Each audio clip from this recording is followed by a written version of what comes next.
أعوذ بالله من الشيطان الرجيم بسم الله الرحمن الرحيم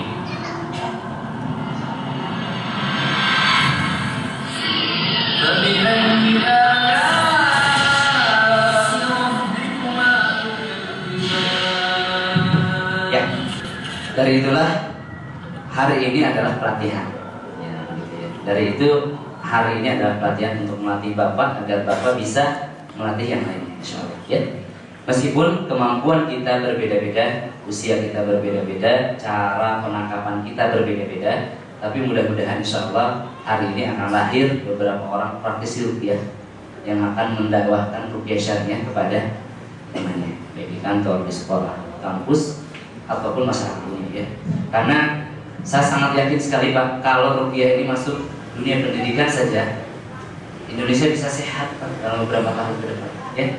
Tidak perlu banyak bangun rumah sakit yang banyak, ya. Insya Allah Indonesia ini bisa sehat seandainya pendidikan tauhid itu masuk ke sekolah-sekolah.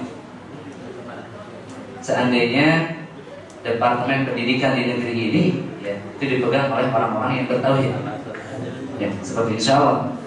Nah, ini ketika saya belum mampu melakukan itu, mari kita bekerja sama untuk bahu-membahu membangun negeri yang sehat, membangun negeri yang bebas dari kesyirikan, ya, membangun pribadi-pribadi keluarga yang bebas dari kesyirikan. Bapak Ibu, mengangkat seseorang dari kesyirikan pahalanya luar biasa besar sekali, ya. Rasulullah mengatakan seperti membebaskan satu budak, seperti memerdekakan satu budak, seperti mengangkat seseorang dari perbudakan. Bapak Ibu bisa cari tahu berapa budak itu dibayar, berapa Bilal bin Rabah ketika dibebaskan oleh Abu Bakar, sekehendak yang punya budak tersebut harganya. Nah, ketika kita membebaskan seseorang dari kesyirikan, misalkan dari dia jemaah dukuniyah, ya, yang senang mengunjungi dukun ketika sakit, atau memang dia dukun, ketika dipahamkan dengan ruqyah syariah, kemudian dia paham, kemudian dia meninggalkan kesyirikan tersebut, kita dapat pahala yang luar biasa. Luar biasa, yaitu mengangkat dia dari kesyirikan. Namun membawa ruqyah syariah itu tidak mudah Pak. Yang murni syariah, bukan guntur bumi, kan? Jangan sampai salah. Guntur bumi mengaku ruqyah syariah berdusta, dukun. Ya. Saya bukan teman-teman guntur bumi, ya. Dan saya adalah musuh-musuh mereka. Ya. Mari sekali lagi kita luruskan niat kita ucapkan ta'awuz agar kita terhindar dari godaan-godaan setan, ya. A'udzubillahi minasyaitonirrajim. Ucapan basmalah untuk sesuatu yang baik, ya. Bismillahirrahmanirrahim. Kita akan mengikuti pelatihan ruqyah dari hari ini, ya, sampai sore nanti. Mudah-mudahan ada ilmu yang Bapak terima, yang sedikit banyaknya yang bisa kita amalkan, yang bisa menjadi bekal untuk mati. Baik Bapak Ibu, ya. Bagaimana Al-Quran ini menyembuhkan? Ini adalah materi utama yang akan saya bawakan pada Bapak Ibu. Bagaimana Al-Quran ini menyembuhkan? Bagaimana bisa Al-Quran ini menyembuhkan? Atau kenapa Al-Quran yang saya baca selama ini tidak menyembuhkan? Atau kenapa Al-Quran yang dibaca oleh imam saya di masjid tidak membuat saya reaksi kesurupan atau sembuh? Kenapa yasinan yang selalu saya baca setiap Jumat, bukan, setiap Jumat itu tidak menyembuhkan? Begitu. Kenapa? Kenapa saya sholat maghrib, isya, subuh, imam di masjid saya itu bacaannya luar biasa, panjang? Kenapa itu tidak menyembuhkan? Itu Pak, ya. Ini jawabannya. Akan kita jawab secara detail. Tidak ada ilmu yang saya sembunyikan. Makanya nanti akan ada sesi tanya jawab seandainya penjelasan saya tidak mewakili atau tidak sempurna. Yang pertama Bapak Ibu, ada 5 hal setidaknya, ya. Ini mohon maaf saya duduk di sini, saya berdiri agar terlihat, ya. Ada 5 hal. Yang pertama, lafaz Al-Qur'annya. Lafaz Al-Qur'an dan doa yang baik. Lafaz di sini macam-macam. Tahsinnya, ketajamannya, kemudian tajwidnya, dan juga doa.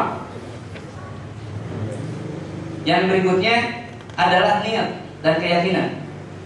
Yang berikutnya adalah teknik yang ampuh yang baik. Kemudian kita harus mengenali kelemahan musuh, dan yang terakhir menghancurkan perisai yang ada di dalam diri pasien. Ini insya Allah kesimpulannya ada di sana. Tapi itu dikira yang saya tulis beberapa bulan yang lalu. Saya selalu mengupdate silahkan boleh dicatat ya. Tapi insya Allah dengan diktat itu pun mewakili ya. Bapak Ibu hanya butuh fokus ke sini dan menyimak di sini. Ya. Yang pertama, Bapak Ibu ya, ini 5 hal dari jutaan hikmah yang ada dalam Al-Quran, jutaan rahasia yang ada dalam Al-Quran yang mungkin belum kita ketahui. Banyak profesor-profesor di Amerika yang masuk Islam setelah mengetahui keajaiban Al-Quran, the miracle of Al-Quran. Ya, Bapak Ibu semuanya hari ini akan menyaksikan itu semua. Ya. Jadi yang pertama, lafaz Quran yang baik. Ya. Ini saya ibaratkan Bapak Ibu sebagai pedang yang tajam. Ini selalu saya ibaratkan. Seandainya di tangan saya ini ada sebuah pedang, Bapak Ibu. Ya. Ibu ya, meskipun kelihatan sedikit, ini adalah pedang yang sangat tajam. Kemudian ketika saya ingin mengalahkan musuh, apakah cukup pedang yang tajam ini? Tidak. Ya. Selain pedang yang harus tajam, kita butuh niat dan keyakinan, butuh keberanian, butuh kekuatan jiwa, Bapak Ibu semuanya. Kalau tangan saya luka, kemudian kalau misalkan pedangnya tajam, tapi tangan saya luka, terdapat luka di tangan saya, kuat nggak pegangan saya? Tidak. Kalau tangan saya sehat tapi hati saya sakit, hati saya luka, ada kesedihan di sini, kira-kira kuat nggak pegangan? Tidak. Jadi yang kedua adalah niat dan keyakinan, ya, atau keberanian. Yang ketiga adalah teknik. Kita butuh teknik, Pak. Setelah kita punya pedang yang tajam, punya keyakinan yang kuat, kita butuh teknik, butuh cara bagaimana mengalahkan musuh kita tersebut. Dan cara yang saya bawakan ini adalah cara yang paling ampuh, yaitu sunnah. Sesuai sunnah yang telah disampaikan Rasulullah. Semua hal baik di dunia ini yang bisa mendekatkan diri kepada Allah telah aku sampaikan, kata Rasulullah. Jadi tidak butuh selain daripada sunnah. Ya, baik. Yang ketiga, mengenali kelemahan musuh, mengetahui siapa musuh saya. Jangan sampai kita ribut dengan sahabat saya, saudara sendiri, padahal musuhnya di belakang. Jadi yang keempat adalah mengenali kelemahan musuh. Musuh di sini adalah setan yang diketuai oleh iblis laknatullah alaih. Iblis itu masih hidup, percaya nggak? Percaya.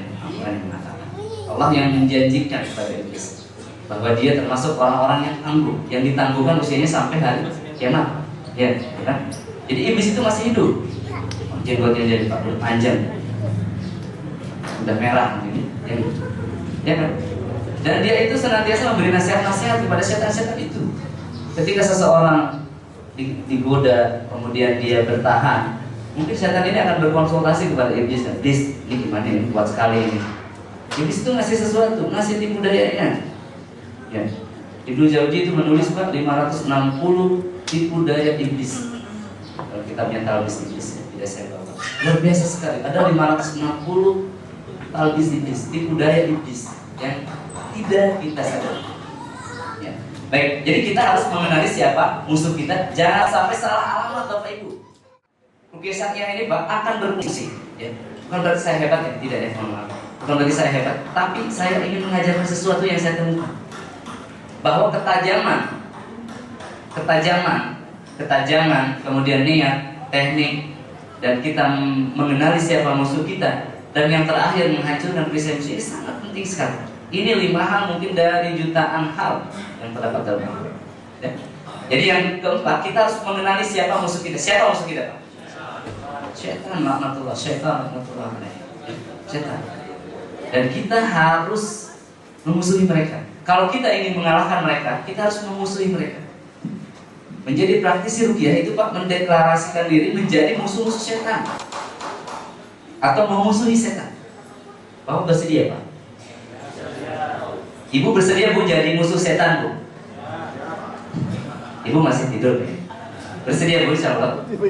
Bersedia ya? Saya ingin dengar suaranya Bu. Ibu bersedia jadi musuh setan? Bapak bersedia jadi musuh setan? Siap? Ada yang bilang siap? Baik. Sekarang Kalau jadi musuh setan, Pak, resikonya itu dimusuhi setan. Mikir dulu. Nanti sore saya tanya lagi ya. Bapak Ibu siap nggak dimusuhi setan? Kalau Bapak sudah siap, biasanya ibu-ibu setengah siap. Ya. Kalau Bapak dimusuhi setan, keluarga Bapak bakal dimusuhi. Anak Bapak, istri Bapak, siap nggak? Ya. Sebelum mengatakan siap, kita harus tahu bagaimana membentengi diri kita dari setan, Pak. Ya, itu. Jangan siap-siap nanti setannya masuk ke rumah, pergi ke dokter di opma. Aduh, bagaimana? Ya. Jadi kita harus siap dimusuhi setan dan memusuhi setan, dan harus tahu juga bagaimana cara melindungi dari setan.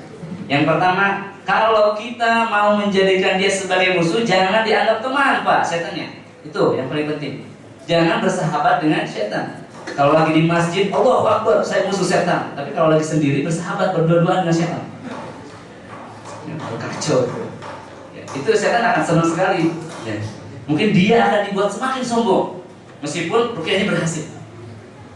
Pak. Iblis itu, Pak, alim, Pak, dia itu. Ulama dulu itu. Dia itu. Kenapa? Kenapa dikatakan alim? Alim itu seorang yang berilmu, ya, seorang yang mengetahui. Ya. Iblis itu berbicara dengan Allah, Pak. Bicara dengan Allah, diam di surga, taat kepada Allah mungkin berabad-abad, tidak tahu saya berapa lama. Tapi dia saatnya diciptakan Adam, disuruh sujud kepada Adam bersama makhluk lain, dia tidak mau. Kenapa? Aku lebih baik. Aku terbuat dari api dan Adam terbuat dari tanah yang hina. Karena satu kesombongan ini, maka iblis itu terusir dari laknat menjadi dari rahmat menjadi laknat. Dari surga menjadi neraka. Pasti tidak insya Allah lagi ya, iblis. Pasti. Dan begitu pun pengikut-pengikutnya. Dalam artian apa, Pak? Iblis itu dekat dengan Allah dulu. Berilmu, dia mengetahui. Kemudian dapat posisi yang baik. Kemudian dia beriman kepada hari kiamat, Pak. Tidak semua orang, Pak, beriman kepada hari kiamat. Tapi iblis beriman kepada hari kiamat. Makanya dia minta tangguh sampai hari kiamat. Ya luar biasa, iblis itu beriman kepada neraka. Kita tidak setiap saat mengingat neraka. Sakit sedikit aja udah mengeluh kemana-mana. Sampai inbox, Facebook, status, telepon, sampai datang, ya. Sakit sedikit saja. Gitu ya. Iblis itu mengetahui neraka, dia beriman, tapi dia sombong. Nah, gitu ya. Baik, kita harus mengetahui kelemahan musuh dan jerat-jeratnya, gitu ya. Kemudian yang terakhir adalah yang paling penting, Bapak Ibu, menghancurkan perisai musuh. Ini saya ibaratkan kembali agar mudah dipahami, Bapak Ibu. Seandainya saya punya pedang yang tajam, satu ya. Pedang ini tajam, saya pegang dengan tangan yang kuat, dengan jiwa yang sehat. Ya, saya punya bacaan yang baik, saya punya niat yang baik, yang kuat, yang bertauhid, bisa. Kemudian saya punya cara untuk memainkan pedang tersebut. Saya punya teknik-teknik ruqyah untuk mengalahkan musuh-musuh Allah, dan saya mengetahui kelemahan-kelemahan musuh. Dengan pedang saya tebas lehernya karena itu kelemahannya di sana. Kemudian cukup gak keempat hal itu mengalahkan musuh? Pedang yang tajam, tangan yang kuat, teknik yang ampuh, dan kelemahan musuh, cukup tidak? Masih ada satu lagi, yaitu adalah perisai yang ada di dalam musuh itu harus dihancurkan terlebih dahulu. Seandainya saya tebas lehernya, di sini ada besi yang menghalang dia, baju besi yang menghalang dia, apakah akan tembus ini? Tidak akan. Ketika seorang praktisi ruqyah, Pak, ketika seorang syekh, misalkan Bapak datang ke Tunisia, misalkan karena ingin berobat ruqyah ini, atau Bapak datang ke Kairo, Wahid Abdul Salam Bali, atau ke Tunisia ke Syekh Abdul Rabb bin Halimah, misalkan ya, ruqyah-ruqyah yang terkenal. Dan beliau ini bacaannya baik, tekniknya baik, niatnya baik, kemudian mengetahui tipu-tipu daya setan ini. Tapi dalam diri Bapak ada perisai yang menghalangi peruqyah itu untuk menembuskan ayat-ayat suci Al-Quran yang dibacakan. Kira-kira sembuh tidak? Tidak. Nah, ini dia, Pak. Ini hal yang paling penting adalah perisai dalam diri musuh itu. Musuhnya siapa? Ya, musuh peruqyah, rupanya peruqyah di pasien. Jadi kadang-kadang masih ada perisai-perisai dalam kolbu pasien yang belum dihancurkan atau yang harus dihancurkan. Makanya di awal saya katakan ruqyah syariah atau terapi Al-Quran, atau Al-Quran ini adalah obat yang baik, tapi bagi jiwa yang baik dan kolbu yang hidup. Kalau hatinya mati Bapak Ibu tidak akan sembuh. Kalau jiwanya kotor, dipenuhi dengan bid'ah. Mohon maaf saya terlalu kencang, terlalu awal mengatakan bid'ah. Ketika jiwanya dipenuhi dengan kesyirikan, kalbunya dipenuhi dengan kesyirikan, itu tidak akan tembus sama sekali Bapak Ibu. Ya. Saya menangani pasien-pasien itu dari balita sampai lansia, ya, sampai lansia 73, ada yang 83. Dan lansia ini berbeda-beda. Ada yang kalbunya masih hidup, ada yang sudah mati. Yang sudah pikun, yang sudah mati itu Pak, sudah tidak bisa. Ya. Dalam artian ketika orang tersebut kalbunya hidup, meskipun anak-anak tembus dengan air rukyah. Ketika orang yang masih produktif usia 34, 35, segar bugar, berpikir, pikirannya bekerja, tapi hatinya mati, tidak akan tembus dengan rukyah. Tidak akan tembus. Tidak akan menjadikan apa-apa. Ya, itu Bapak Ibu semuanya ya. Jadi yang kelima, menghancurkan perisai musuh ini adalah ranahnya tazkiyatun nafs.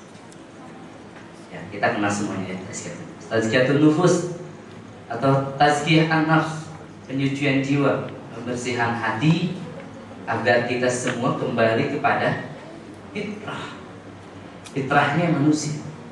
Dalam fitrahnya hati itu ada kerinduan untuk kembali kepada sebuah tempat di mana Adam alaihissalam dilahirkan, di mana Adam alaihissalam dicipta.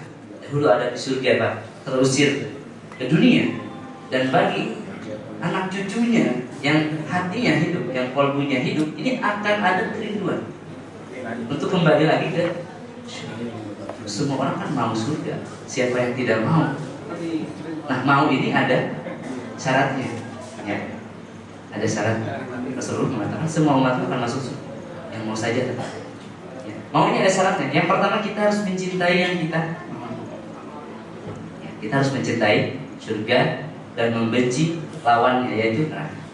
Harus mencintai amalan ahli surga. Harus mencintai orang yang mengamalkan hal-hal yang bisa mendekatkan dia kepada surga, kepada keridhaan Allah, dan membenci yang sebaliknya, ahli neraka dan syaitan-syaitan. Ya. Kemudian yang kedua, kita harus bersungguh-sungguh menggapai yang kita mau tersebut. Kita harus bersungguh-sungguh menggapai surga dan sebaliknya. Ya. Kemudian yang ketiga, kita harus takut kehilangan surga tersebut. Nah ini Pak, kadang-kadang yang tidak ada dalam diri kita itu takut kehilangan surga itu tidak ada.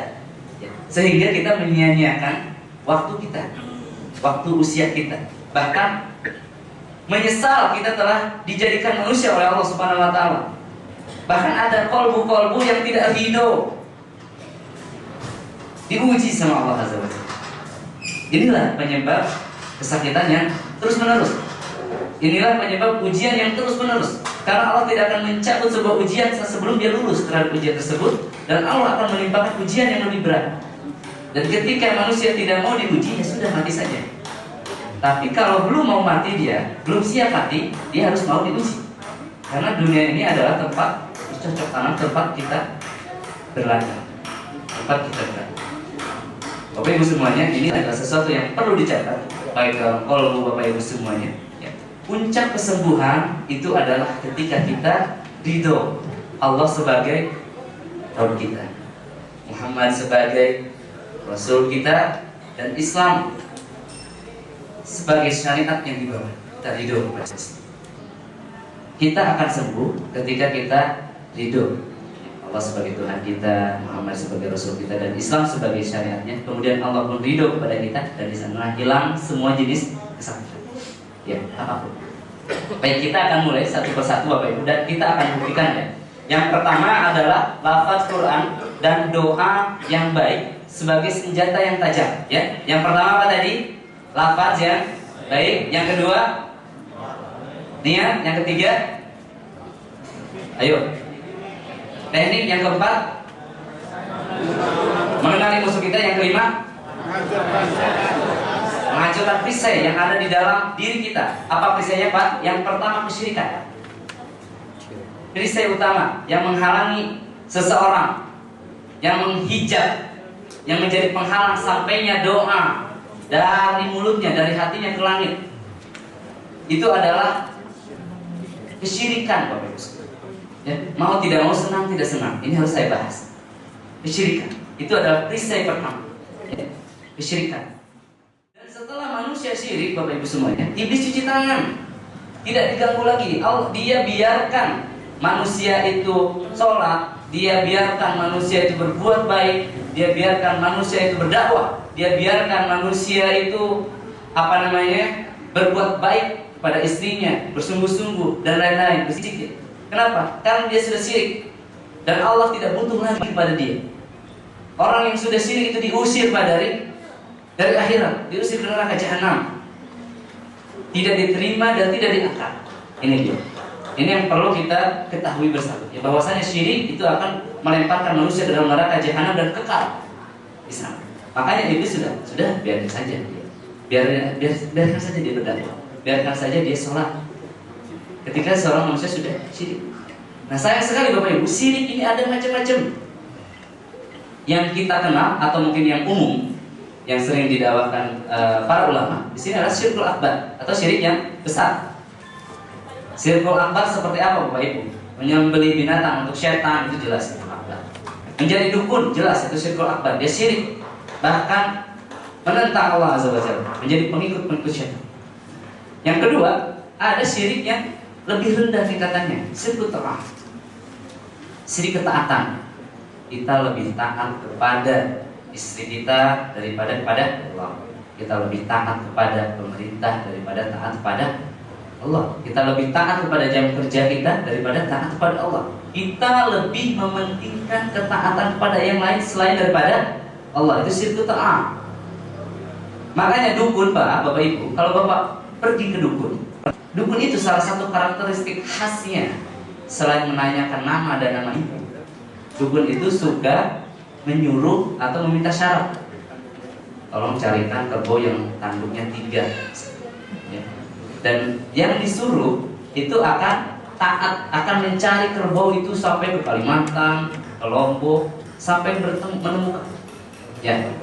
Artinya apa Pak? Pertama, manusia yang datang kepada dukun ini disuruh taat kepada dia.